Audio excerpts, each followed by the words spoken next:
So now we've reached verse 2, and it will become apparent why this chapter of the Dhammapada is called the twins or the pairs. Recall in the first verse we were talking about what happens when one speaks or acts with a negative mind.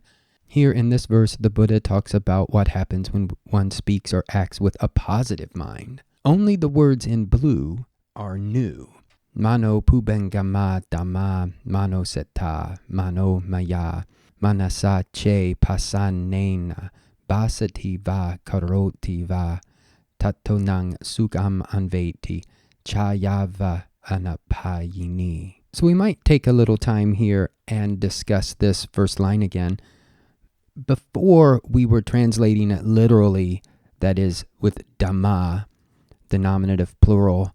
But when we do that, we end up with passive constructions. And I do think that English tends to favor the active voice. And we might just try that out here. We might, instead of saying phenomena are preceded by mind, we could say that mind precedes phenomena. Mind excels phenomena. Mind creates phenomena.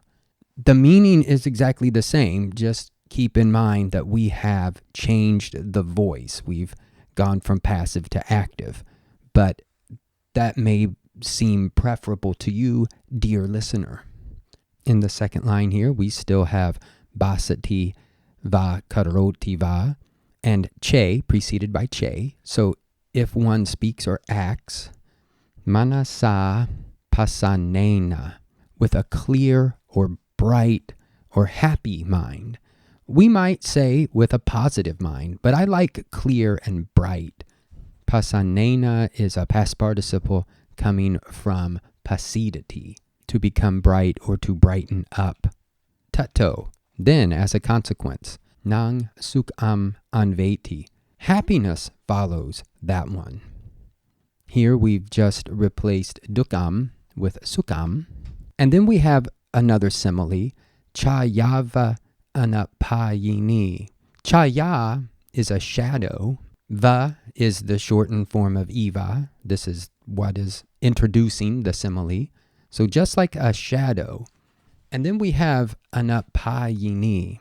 This is the negated form of apayini, which is an adjective. In this case, here it is a feminine nominative singular form because chaya is feminine nominative singular.